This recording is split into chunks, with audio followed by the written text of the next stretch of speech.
Well, I think you are now equipped to help us create a better future. The introduction lecture, the required readings, and the terms and concept lectures guided you to be active listeners to the rest of the lectures, so that you should now understand the complexity involved in land tenure and property rights and how to approach it in context. You should also understand why land tenure and property rights is not simple, but is not insurmountable either. Good diagnostic tools exist, and good practice guidance on what can be done to advance progress are available.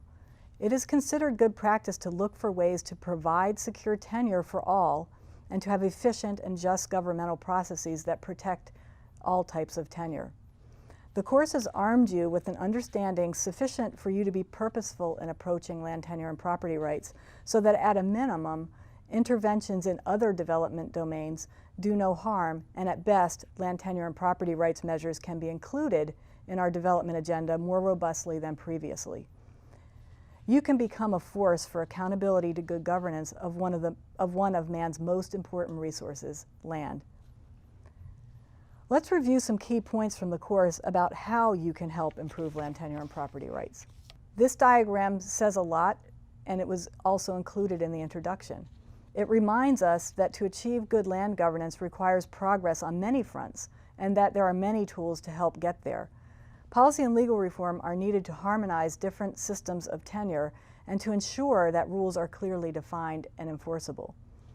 Institutional capacity building is needed so that those who govern can implement laws through land administration systems, through judicial sector training, and through local systems of land information and governance. For example, the customary land secretariats. Dispute resolution and respect of rights are a must, and we have emerging tools on how to achieve that. Business process change, administrative simplification, use of information and communication technologies, and decentralization are all part of establishing better land governance. We also need, in many contexts, to think about how to address inequalities. Inequalities between men and women. How do we have tools for gender inclusion, including reforms of laws and introduction of different practices. We also have tools for creating better equity in land access. For example, market-assisted land reform, where the state mediates access to land on behalf of people who don't have adequate access to land. As you apply these solution tools and ideas, it will be useful to keep in mind some helpful tips. These tips were also mentioned in the beginning, and by now you should understand them as they have played out across the course in these different development domains and country contexts. First, nuance matters, and land tenure and property rights have tended to be oversimplified and underattended. Politics, economics, social, and cultural forces are all at play in problems and in viable solution pathways. Overgeneralization and poor wording add confusion to complexity, limit progress, and can do harm even when intentions are good. Second, rules and practices that govern how people access and use land resources are not static nor universal. Whether formal or informal, governing bodies, nations, states, tribes, associations, families, change rules and administrative practices as their needs and views evolve. The way history happened means that multiple systems of governance are in play, overlapping in time and space. We need to be cognizant of that in designing projects. In many places, we are at point critical. There's no more time to waste in delivering effective land tenure solutions for the poor and non-poor alike. Sheltering the poor, feeding the future, being climate smart, and building peaceful places requires integrating land tenure solutions.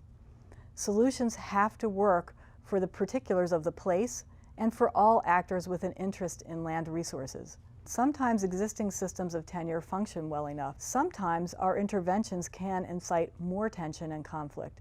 Sometimes other constraints might be binding and of higher priority. We need to be purposeful in thinking about how, when, and why we are intervening, and to measure results. Remember, as you work on a range of development issues, you can help improve land tenure and property rights by keeping in mind 5 things that you can do.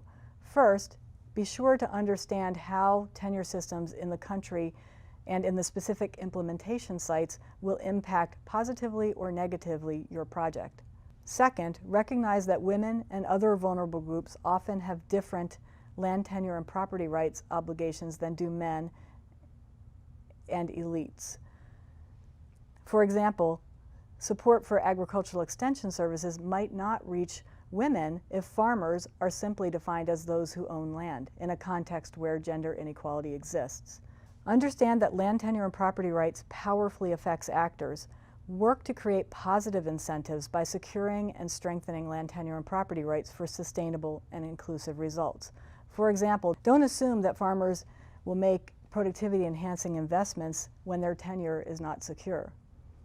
Advocate for including land tenure and property rights as a cross-cutting agenda in your organization's planning and budget processes, in intergovernmental agreements and with your partners. And include accountability and learning.